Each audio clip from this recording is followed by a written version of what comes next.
Good day, ladies and gentlemen, or shall I call you E-Planeteers? My name is Alex Lenferna, and today I have the privilege of giving you a talk entitled Climate Change, Science and Society.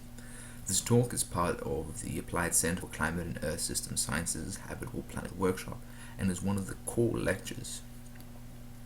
To quickly introduce myself, I am a PhD student at the University of Washington in Seattle, where I specialize in studying the ethics of climate change in the philosophy department. So the aim of the talk that I'm going to give you today is to look at the science of climate change, both the findings thereof and how it's produced, in order to try to unpack some of the implications that this has for us as a global human society. Right. One of the things that I'll hope you'll notice throughout this lecture is that apart from this particular slide, I'll not be putting in any pictures of polar bears. And the reason for this is not because I believe that the impacts of climate change on polar bears is unimportant, but rather it is to correct a distortion that's been put forward by the environmental movement. Because the environmental movement, by focusing on polar bears, the Arctic region, creatures and ecosystems beyond everyday human concerns, has sort of diminished the human aspects of the climate change crisis. Because climate change is indeed a deeply human crisis, not only because we are now the predominant cause of the change in climate, but also because the effects of climate change will be felt profoundly across human society. And this is an aspect that I hope to really bring to the fore in this lecture. And that is, of course, not to say that the impacts on other creatures and other environments are unimportant, for indeed climate change, under some of the worst case predictions, can cause from a third to two-thirds of species loss across the planet, which is devastating. And so the impact on other species is an incredibly important consideration when dealing with climate change. However, throughout this lecture I do want to focus more on the human aspects of climate change. So when we begin to start telling the story of climate change, and for me, I like to begin by looking backwards quite far in the past. If we look at this graph here, we can go 60 million years before the present. What this graph tracks is the temperature change throughout that time. And one of the first things that I'll hope you notice is that the temperature is constantly changing. Indeed, that may be one of the few constants in our climate. Temperature goes up and down and up and down and up and down, up and down and up and down and so on across 60 million years of time. So given that the climate has always changed, the question that we need to then ask ourselves is, what is so significant about the climate changing now, and why should we worry about it, if we should at all? And in order to answer this question, we need to zoom in a bit closer to the present. Let us choose this particular area here, where Homo sapiens, human beings, supposedly wise ape, appears on the planet. So about 400,000 years ago, Homo sapiens began to inhabit the globe and began to spread across it. And what we'll notice is that during the time we've been on the planet, the climate has also changed considerably. However, as we move closer to the present, we notice this little band over here of somewhat constant temperatures, and that band goes about 10,000 years before the present. And what's really special is that during this relatively stable climate period here, where temperatures didn't move more than between a range of about 1 degree Celsius or so, during this 10,000 year period we've seen an explosion of human progress. Right? So we've moved from being pretty much cavemen to sort of hunter-gatherers, and then in this 10,000 years we developed agriculture. We developed the Industrial Revolution. We really saw magnificent human progress, rising from being hunter-gatherers, just gathering food and hunting for a living, to developing the incredibly advanced civilizations that we have nowadays. And so we were able to take advantage of this relatively stable climate in order to push forward all these various different forms of progress. Right? And so the importance of a stable climate for us has been significant as human species, especially over the last 10,000 years. Another thing to notice in this graph is the relationship between this red line here and this blue line for temperature. The red line indicates carbon dioxide levels in the atmosphere, whereas the blue line again indicates temperature. One thing you'll notice is that the two flow together quite nicely. And this is because, as you'll hopefully know by now, greenhouse gases like carbon dioxide are regulators of the climate, such that all other things being equal, there is an increase in greenhouse gases, then there will be an increase in the temperature in our atmosphere and across the globe, right? And so greenhouse gases play an important role as a temperature regulator in our climate, right? And this graph shows this relationship to hold quite true, where temperature and greenhouse gases move together, right? However, towards the end of this graph, you might notice a somewhat of an anomaly. Whereas over the last 450,000 years, carbon dioxide levels haven't really reached over 300 parts per million, and parts per million is the measure that we use to see how much carbon dioxide is in the atmosphere.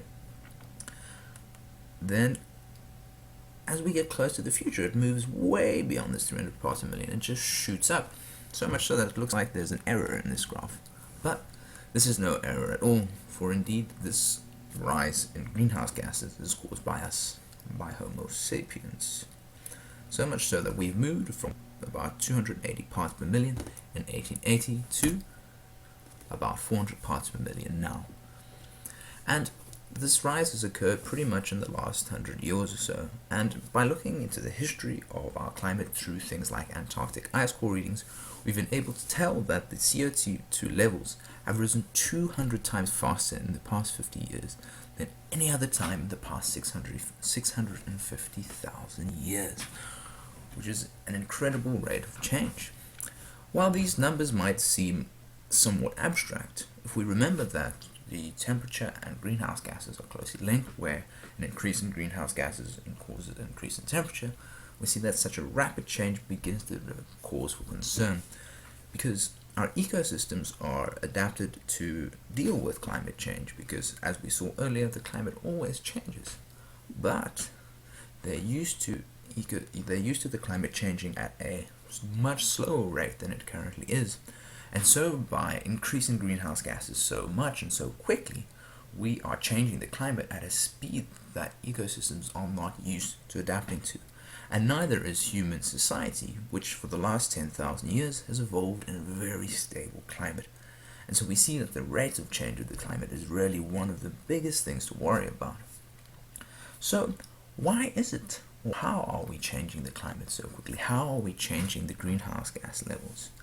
And the single most prevalent answer to that is energy and fossil fuels. Indeed, fossil fuel use accounts for close on 90% of human greenhouse gas emissions, with the remainder made up by cement production, land use change, food wastes, and a range of other sources.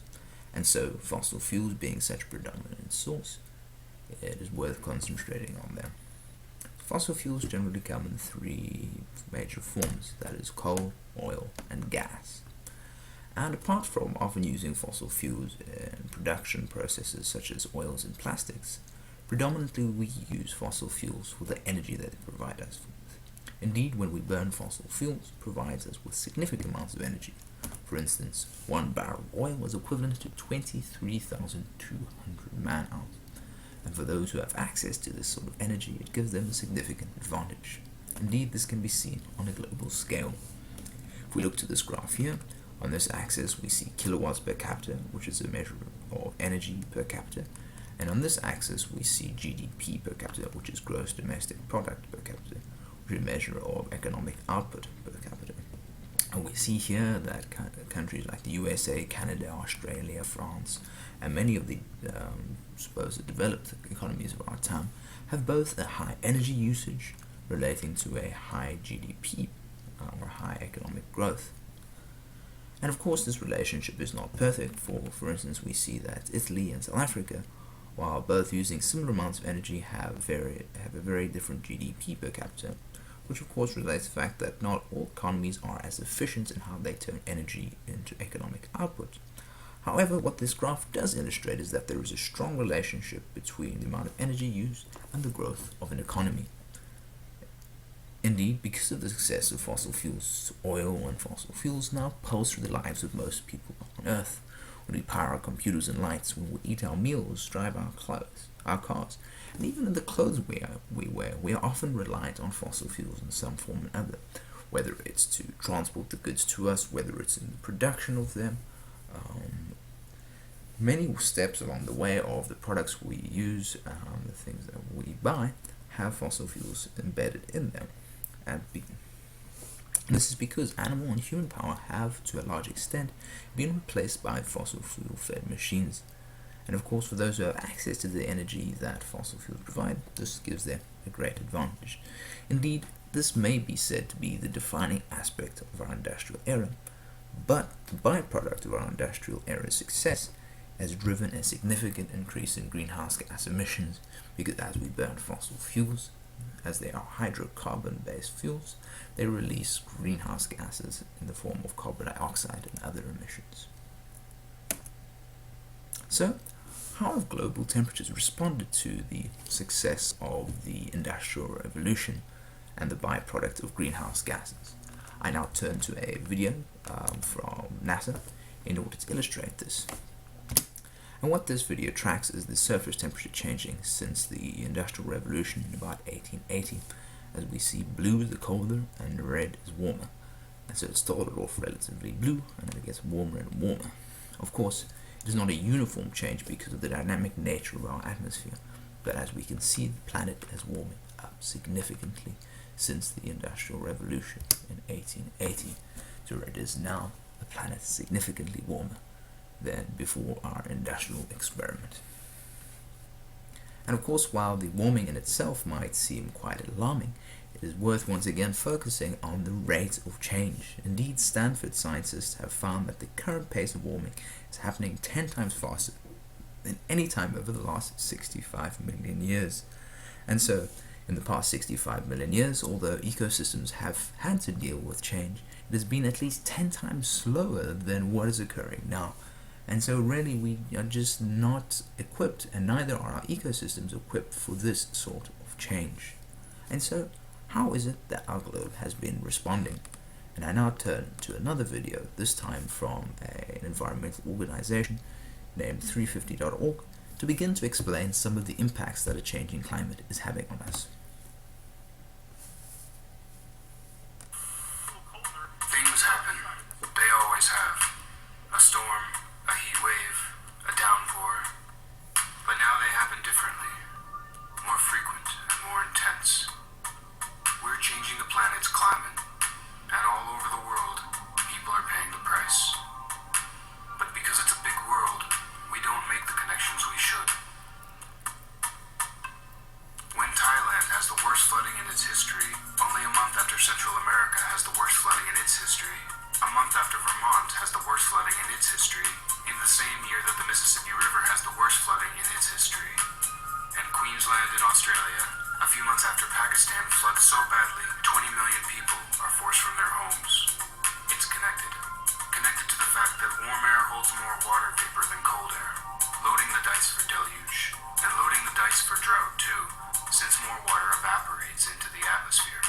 So it's really no surprise we've seen the worst drought in the American Southwest, and the hottest fires in Australia, and the crop withering heat in Russia, and the staggeringly dry famine across the Horn of Africa. We're going to connect the dots on climate change and extreme weather, literally. On May 5th, we will rally at hundreds of sites around the planet afflicted by climate change. We'll show the world how the pieces of this puzzle fit together. You'll forgive us if we're just the littlest bit angry. It's not fair what's happening. The fossil fuel industry, in pursuit of ever more profit, is making life impossible for many of us. We should be mad. We're hopeful too, though. Hopeful that if people begin to make the connections, they'll draw the obvious conclusion. The time has come to move away from coal, gas, and oil. And we'll only do that if we start to connect the dots. And so, as that video from 350.org shows, the effects of a changing climate are already upon us, and they're set to get worse as our climate warms.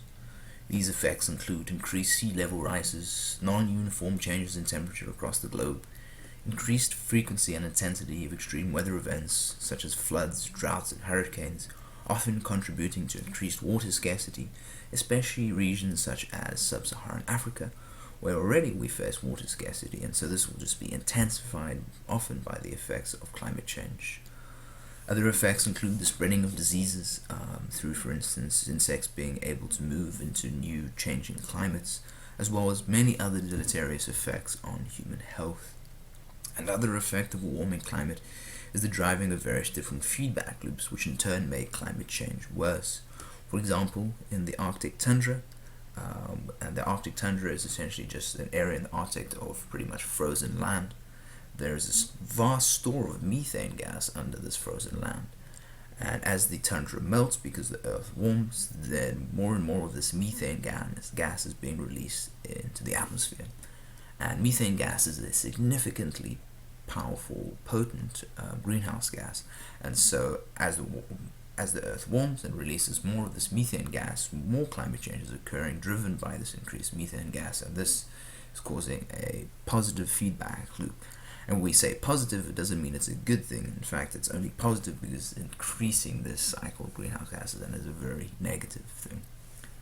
And each effect in itself might seem quite negative and perhaps quite worrying, but when we look at the cumulative effects, it paints an even more gruesome picture. Indeed, a report by the UN Development Programme, the Human Progress Report, holds that an additional 3 billion people might be pushed into poverty by 2050 if we do not confront our environmental crises like climate change. That's an additional 3 billion people being pushed into poverty. These are levels of poverty that we just haven't seen before. And so the cumulative impacts of a changing climate could be devastating across the globe if we do not deal with this problem. However, before going on to explore in more detail the negative effects of climate change and how we might go about dealing with them, let us return quickly to the video by 350.org and an argument put forward in it. In the video by 350.org, it says that there is an increased number and intensity of extreme weather events that have been occurring. And while many have tried to refute this claim, reports put forward by the World Meteorological Organization, amongst a number of other organizations, suggest that this is very much a true claim.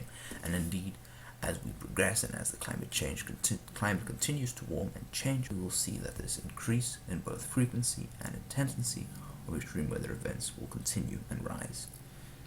The other claim that is often debated is whether humans are causing the increase in intensity of extreme weather events.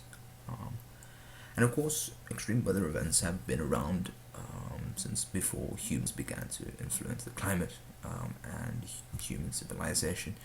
Even before the Industrial Revolution was certainly no stranger to natural disasters. And so, of course, natural disasters have always been around, and so we're not the cause of all of them.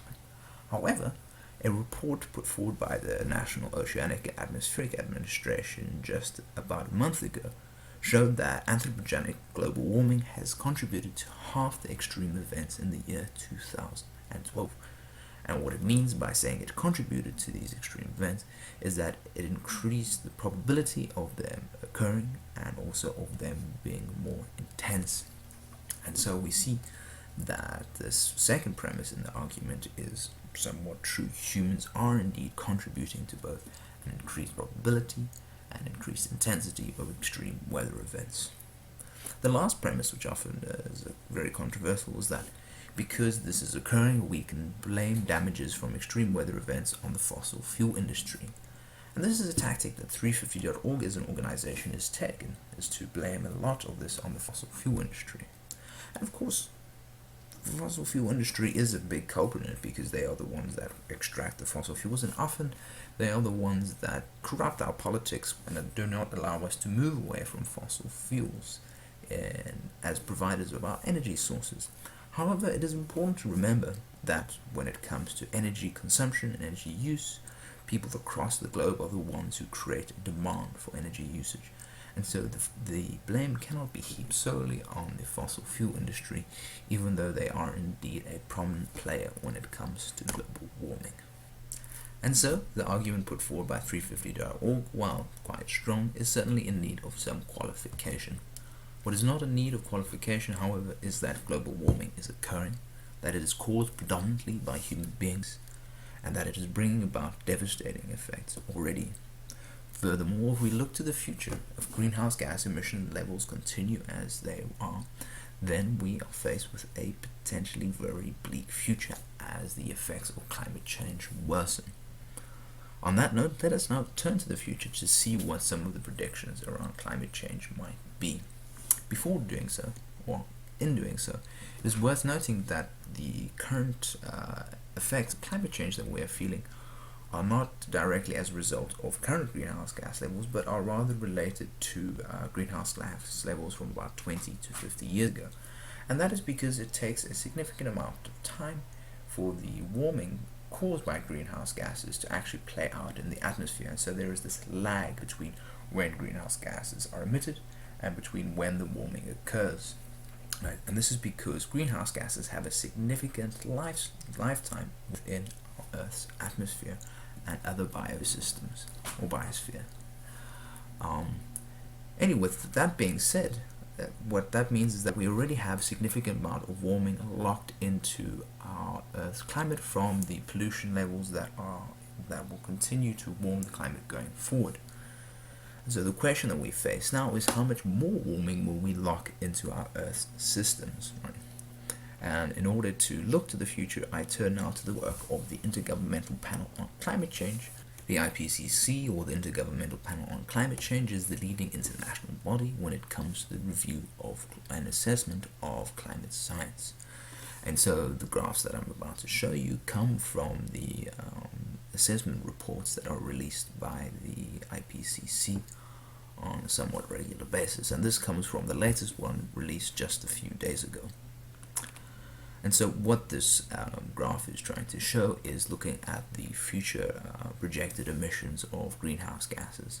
And this, of course, is based on various different projections of how economies across the globe might act with regards to reducing their greenhouse gas levels, increasing their economic output. And of course, it's not a perfect science, but these sorts of predictions are some of the best tools we have in order to see where we're going and how we might begin to change our actions in order to properly address the realities of climate change going forward. And so when we look closer at this graph, we see that there are various lines representing various different emissions scenarios or projections as to what we might do in the future. One important line here is this green one here. And what that green line represents is a goal that has been put forward by the United Nations. And the goal is to keep greenhouse gas emissions below 450 parts per million. Remember that we are already at 400 parts per million and rapidly rising, and we are getting rapidly close to that 450 parts per million goal. And the reason that goal was put in place was as a so-called safe limit that the world wants to keep global warming below. And what it would mean is that if we aimed at 450 parts per million, we would stand about a 50% chance of keeping warming below 2 degrees Celsius above pre-industrial levels. Of course, we are currently at 0.8 degrees Celsius above pre-industrial levels, and we're already feeling pretty negative impacts of climate change. And so if we get to 2 degrees, we will definitely feel more and worse effect of climate change. And so the idea that this is a safe level is more of a political goal than the reality that this will be safe climate change. But it is certainly better than where we are currently headed, which is at about 4 degrees Celsius by the end of 2100. Right? And indeed, there are various different scenarios relating to various different concentration levels, some of which are worst case scenarios, others are more optimistic. But as I said, it seems, according to the latest IPCC report, that at current levels of greenhouse gas emissions, we are headed to about 4-degree rise from pre-industrial levels by 2100. And this would bring about some rather devastating effects of climate change. Even more concerning is that if we allow emissions to continue along this pathway, looking beyond the 2100 because of the long lifespan of greenhouse gases and continued emissions going forward because of positive feedback loops and continued human emissions, we face the real possibility of by 2300 hitting something like 12 degrees Celsius rise in temperature from pre-industrial levels. and in doing so leaving behind a world for future generations which would not be able to really support human civilization as we know it, and has been described by people as such as David Roberts as simply hell on earth, which, while somewhat of an exaggeration, is perhaps an appropriate description, because it's as close as we could maybe get to hell on earth. But on that rather bleak note, I'd like to end the first half of this lecture. When we return for the second half, we'll look at how we are responding to the climate crisis, whether we're responding adequately, how perhaps we can go about ramping up that response. And hopefully we'll leave on a more optimistic note at the end of the second lecture, plotting out the opportunities for us in dealing with climate change, while not forgetting the very real crisis that we as human civilization are facing.